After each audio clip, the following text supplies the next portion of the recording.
Friends, हम लोगों का collection of primary and secondary data में छोटा सा टॉपिक बच रहा है, एक सैंपल एंड सेंसस का। वो डिस्कस कर लेते हैं, उसके इंपॉर्टेंट पॉइंट्स, फिर ये आप लोगों का चैप्टर कंप्लीट हो जाएगा।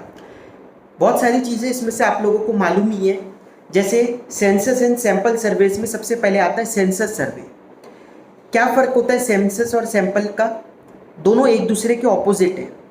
सेंसस में हम लोगों को देखो, यहाँ पर ना एक बोला जाएगा यूनिवर्स और दूसरा बोला जाएगा सैंपल।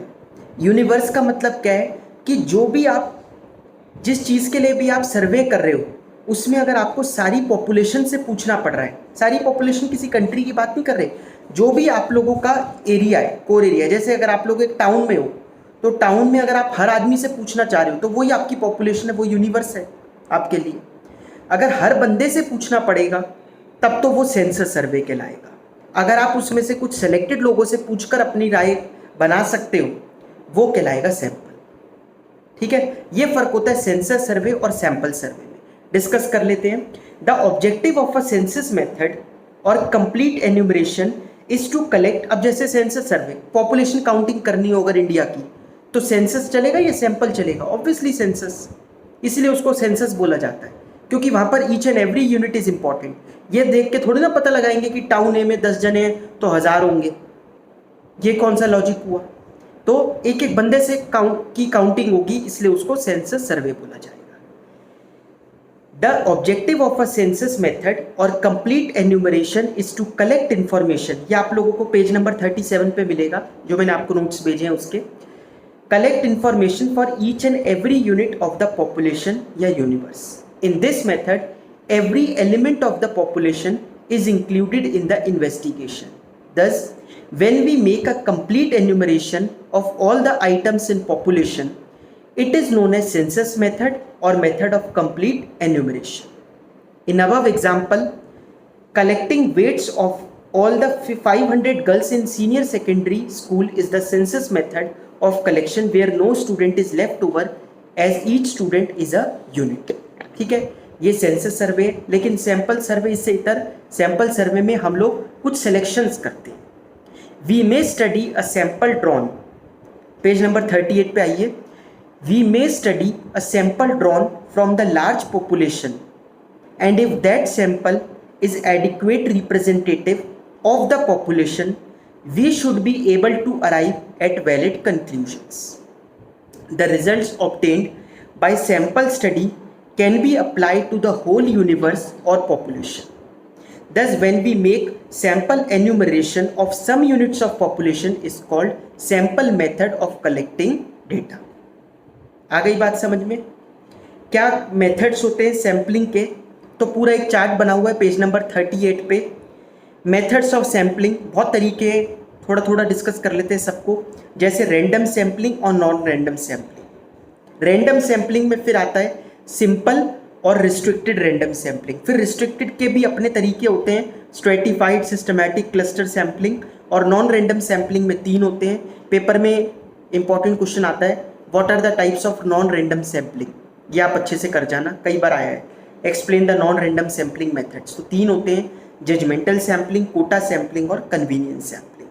ठीक है, देखिए आप लोग सबसे पहले पेज नंबर 39 पे रैंडम सैम्पलिंग आप लोगों को गिवन है। Random sampling is one where the individual units are selected at random. It is called probability sampling. Random sampling does not mean unsystematic selection of units. It means the chances of each item of the universe being included in the sample is equal. इसमें किसी की कोई judgement नहीं चलती, इसमें सबका आना, possibility होना सैंपल में इक्वल रहता है। जैसे मैं एक एग्जांपल दूं आप लोगों को, अगर दिल्ली के इलेक्शंस के लिए, ठीक है, दिल्ली के इलेक्शंस के लिए एक सर्वे चल रहा है कि कौन सी पार्टी जीतेगी, तो अगर वो बंदा जो भी ये सर्वे करवा रहा है या जो भी ऑर्गेनाइजेशन ये सर्वे कर रही है, वो हर बार क्या करते हैं, कोई एरियाज छोड़ देते हैं कि यहाँ से ये छोड़ देते हैं, वो एरिया छोड़ देते हैं। तो हमेशा उनका जो ये एक तरीके की जजमेंटल सैम्पलिंग है, जो आप आगे पढ़ोगे अभी, कि उसमें क्या क्या उन्होंने जजमेंट लिया कि ये एरिया छोड़ देते हैं, यहाँ ज़्यादा वोटर है वहाँ चलते हैं, यहाँ ज़्यादा रिलीजन्स हैं, अलग अलग रिलीजन है यहाँ चलते हैं, ये उनका जजमेंट हुआ। जजमेंट नहीं करना तो वो हर एरिया में जाएंगे, हर एरिया के कुछ लोगों को सेलेक्ट करेंगे और उस तरीके से फिर सैंपल बनाएंगे। ठीक है, तो random sampling does not mean unsystematic selection of units. It means the chances of each item of the universe being included in the sample is equal. Random sampling में पहला आता है simple और unrestricted random sampling. This method is also known as simple random sampling. In this method, the selection of item is not determined by the investigator, but the process used to select the terms of the sample decides the chance of selection. Each item of the universe has an equal chance of being included in the sample. It is free from discrimination and human judgment. Random sampling is the scientific procedure of obtaining a sample from the given population. It depends on the law of probability which decides the inclusion of items in a sample. अब इसके दो तरीके, एक lottery method, दूसरा table of random numbers. Lottery निकालना, उसमें भी equal chance है, किसी का भी आ सकता है। ये टेबल ऑफ रैंडम नंबर, आपने तबोला देखा होगा, ये तबोला की बात कर रहा है बिल्कुल। ठीक है, इसके बाद नेक्स्ट आते हैं जो इंपॉर्टेंट होते हैं, रिस्ट्रिक्टेड रैंडम सैम्पलिंग, जिसमें पहला है स्ट्रेटिफाइड रैंडम सैम्पलिंग। ठीक है, इसके मेरिट्स डीमेरिट्स वगैरह पढ़ते रहना आप लोग। पेज नंबर 40 पर देखो, रिस्ट्रिक्टेड रैंडम सैम्पलिंग का पहला stratified random sampling. In this method, the universe is divided into strata और homogeneous groups. कुछ ग्रुप्स में डिवाइड कर दिया गया। ठीक है, जैसे स्कूल में सर्वे चल रहा है, तो कुछ सर्वे चल रहा है तो स्कूल में किसी बेसिस पर डिवाइड कर दिया, या तो जेंडर के बेसिस पर डिवाइड कर दिया कि ये गर्ल्स बॉयज़ का, या फिर क्लास के बेसिस पर डिवाइड कर दिया, या एक और कोई कैटेगरी बना दी प्राइमरी, सेकेंडरी, हायर सेकेंडरी की, और फिर उसका सर्वे किया, जिस भी चीज़ के लिए सर्वे करने वो आए हुए हैं। तो in this method the universe is divided into homogeneous groups and an equal sample is drawn from each stratum और layer at random. This method is how therefore useful when the population of the universe is not fully homogeneous. For example, suppose we want to know how much pocket money an average university student gets every month. Will be taken equal sample from various strata, namely BA student, MA student, PhD student, etc. उन्होंने इस तरीके से उसको divide कर दिया. समझ में आया? ये स्ट्रेटिफाइड रैंडम सैम्पलिंग है. इसके मेरिट डिमेरिट देख लीजिएगा. पेज नंबर 41 पे फिर नेक्स्ट दे रखा है सिस्टमैटिक सैम्पलिंग और quasi random sampling. Systematic sampling is a simpler और more convenient method. This is used when a complete list of the population is available. अब इसमें क्या है, एक सिस्टमैटिक वे में करी. सिस्टमैटिक वे में क्या कि जैसे हम लोग भी जैसे क्या ऑडिट करने जाते हैं एज अ चार्टेड अकाउंटेंट, तो हम लोग भी क्या करते हैं, अगर हमें वाउचर्स चेक करने सैम्पलिंग बेसिस पर, तो हम कुछ मंथ्स के उठाएंगे और हम एक सिस्टमैटिक तरीके से उठाएंगे, जैसे कि 2-2 महीने छोड़ के उठाए. अप्रैल फाइनेंशियल ईयर तो अप्रैल से शुरू होता है ना, तो अप्रैल के बाद मई जून छोड़ दिया जुलाई, फिर अगस्त सितंबर छोड़ दिया अक्टूबर, फिर नवंबर दिसंबर छोड़ के जनवरी. इस तरीके से एक हो गया. अब आपको 1000 आइटम्स में से चूज़ करना है, तो आपने हर 10th आइटम जो 10वें नंबर पे आ रही, 10, 20, 30, 40, इस तरीके से उनकी सिलेक्शन कर ली. This is called systematic sampling. Systematic sampling is a simpler and a more convenient method. This is used when a complete list of the population is available. This is called a quasi-random method because a kind of randomness is achieved by preparing this list in some random order, for example, alphabetical order. This method consists of selecting every nth item from the list. N stands for any number. Suppose we have a universe of 10,000 items. And we want a sample of 1000, then we take n equal to 10. The method of selecting the first item from the list is to decide at random from the first sampling interval, that is between 1 and 10. आ गई बात समझ में आप लोगों को? ये होता है सिस्टमैटिक सैम्पलिंग. तीसरा है क्लस्टर सैम्पलिंग. क्लस्टर्स में डिवाइड कर देना. क्लस्टर्स मतलब छोटे छोटे एरिया में. अगर दिल्ली है तो दिल्ली में फिर सबसे पहले रीजन वाइज की east Delhi, west Delhi, central Delhi, north, south. फिर उसके बाद अब सेंट्रल दिल्ली में अलग अलग एरियाज आए कि कनॉट प्लेस आ गया, चांदनी चौक आ गया, दरियागंज, इन सबको फिर ये इन सब में डिवाइड किया, फिर उसके बाद और क्लस्टर में डिवाइड किया। तो ये तरीका होता है छोटे छोटे क्लस्टर्स में डिवाइड करके फिर उसमें से हर क्लस्टर में से थोड़े थोड़े सैंपल ले लो। In this method, sampling is carried out in a number of stages. This is done when we know that for getting reliable results, we have to divide and subdivide a universe according to its characteristics. Thus, if a survey is to be conducted in a country, it will first be divided into zones or states or regions, then into smaller unit cities, towns and villages, then into localities and households. मतलब एक तरीके से stages में divide किया जा रहा है। समझ में आ गया आप लोगों को? ये सारी थी रैंडम सैम्पलिंग। अब इसके बाद नेक्स्ट आती है non random sampling. Non random sampling में क्या होता है? 3 मेथड्स हैं, ध्यान से देखिएगा इसको। सबसे पहला है जजमेंटल सैम्पलिंग। जजमेंट करना, जैसे मैंने आपको बताया कि नहीं वहाँ पर कोई रेलेवेंस नहीं है, वहाँ छोड़ो, इस पॉपुलेशन है इसमें से ढूंढो। मतलब उन्होंने कुछ रीजन्स को, कुछ एरियाज को छोड़ ही दिया, उसमें से सैंपल नहीं उठाए। अब उनके पास्ट एक्सपीरियंस के हिसाब से उन्होंने किया, मतलब कोई गलती नहीं कर रहे वो लोग। लेकिन इसकी वजह से कई बार जो एक्चुअल रिजल्ट होगा और जो आपका रिजल्ट आया उसमें बहुत ज़्यादा डिफरेंस हो सकता है।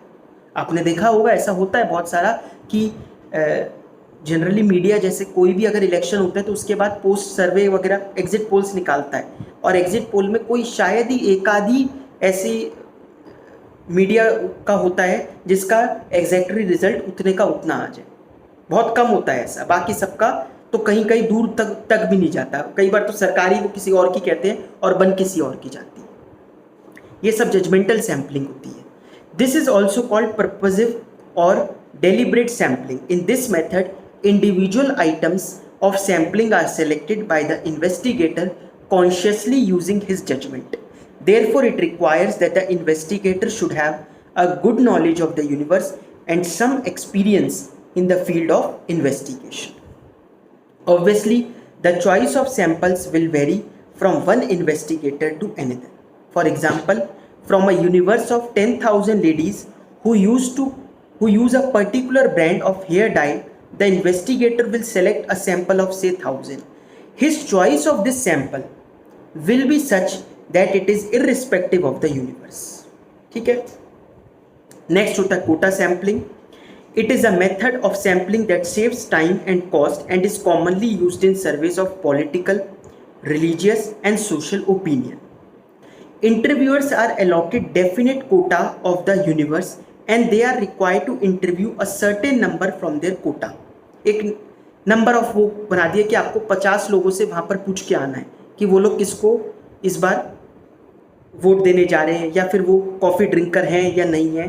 तो हर कोटाज में डिवाइड कर दिया। कोटा मतलब minimum numbers. Quotas are decided on the basis of proportion of person in various categories. In other words, the investigator is given instructions about how many interviews should be taken, say in a given locality, and in what proportion should be from say upper, middle and lower income groups, as by some other classification which is predetermined. For example, for a study of running away from school in Delhi, the investigators are allotted quotas of say 10 schools each, out of which 2 should be public school, 2 should be public school boys, 1 public school of girls, 3 boys senior secondary schools, 2 girls senior secondary schools, 2 co-education मतलब co-ed school जो आप generally सब co-ed school में ही पढ़ते हो। And from each school he is asked to interview 50 students, taking 10 students each from these classes. तो ये तरीका होता है कोटा सैम्पलिंग का। लास्ट इसमें आता है convenience sampling. This method is different from the other 2 above mentioned methods since the portion or chunk or a universe is selected purely on the basis of convenience. Convenience के हिसाब से इसका result तो बहुत बेकार ही आएगा, क्योंकि कन्वीनियंस, अब जैसे कोई सर्वे करना है आपको कि कॉफ़ी ड्रिंकिंग हैबिट के बारे में पूछना है, जैसे जो हम डिस्कस कर रहे थे, या किसी और चीज़ के बारे में पूछना है, तो आपने सबसे अपने बराबर की लोकेलिटी में जाकर पूछ लिया कि इस एरिया में ही पूछना था, लेकिन आप गए और आपने बराबर वाले अपने नेबर से 2-4 जनों से इनसे पूछ के ख़त्म कर दिया, ये तो आपने अपनी कन्वीनियंस के हिसाब से पूछा। तो for example, for the study of running away from school the investigator may select a school और schools in the neighbourhood because it is convenient for him to go to the schools. समझ में आ गया? This is called convenience sampling. इस next आता है इसमें errors. 3 तरीके के एरर्स आपको दे रखे हैं। सबसे पहला है absolute and relative errors. Absolute error is the difference between the actual true value and estimated approximate value. Value में डिफरेंस तो आना ही है, क्योंकि सैंपल में और एक्चुअल में जो एक्चुअल रिजल्ट आएगा और सैंपल से जो रिजल्ट आया उसमें डिफरेंस आएगा। लेकिन अगर ये डिफरेंस बहुत ज़्यादा है, इसका मतलब सैंपल बहुत पुअर तरीके से लिया गया था। अगर डिफरेंस कम है, परसेंटेज एरर की कम है, तो इसका मतलब सैंपल बहुत अच्छा लिया गया था। ठीक है। While relative error is the ratio of absolute error to the approximated error। ठीक है, तो वो approximated value, sorry, to the approximated value, उसको अगर हम डिवाइड करेंगे तो हमारा ये निकल कर आ जाएगा absolute value and relative errors। दूसरा होता है biased and unbiased errors। Biased error arise due to some prejudice or bias in the mind of investigator or the informant or any measurement instrument। उसने intentionally ऐसा लिया था, इस वजह से अगर गलती हुई तो वो बायस्ड एरर, अगर अनइंटेंशनली किया गया तो वो अनबायस्ड एरर कहलाएगा। ठीक है। तीसरा sampling and non sampling errors. The errors arising on account of drawing inferences about the population on the basis of few observations are called sampling errors. The errors mainly arising at the stages of ascertainment and processing of data are called non sampling error. फर्क क्या है? मतलब देखो, आपने sample ही गलत लिया तो वो तो सैम्पलिंग एरर है, लेना ही नहीं चाहिए था मतलब, और वो गलत यूनिवर्स में से हमने सिलेक्शन गलत कर लिया तो वो कहलाएगा सैम्पलिंग एरर। लेकिन अगर आपने सिलेक्शन ठीक किया था, रिकॉर्ड किया उन सबको, रिकॉर्ड करते वक्त फिर जो उसके आगे प्रोसेसिंग की गई, उस डेटा को कहीं एक्सेल पर लिखा, वो लिखते वक्त कुछ गलती हो गई, प्रोसेस करते वक्त डेटा को कुछ गलती हो गई, वो कहलाएगी नॉन सैम्पलिंग एरर। समझ में आ गया आप लोगों को? ये कुछ टाइप के एरर्स होते हैं। तो ये चैप्टर हम लोगों ने ख़त्म कर लिया, जस्ट रिवीजन करवा दी मैंने आपको। प्योर थ्योरेटिकल चैप्टर है, इसमें ज़्यादा कुछ समझने का नहीं होता, collection of primary and secondary data. But फिर भी अब आप लोगों को शायद थोड़ी सी हेल्प मिल जाएगी, करके देख लेना। कोई डाउट आए तो आप मुझसे पूछ लेना।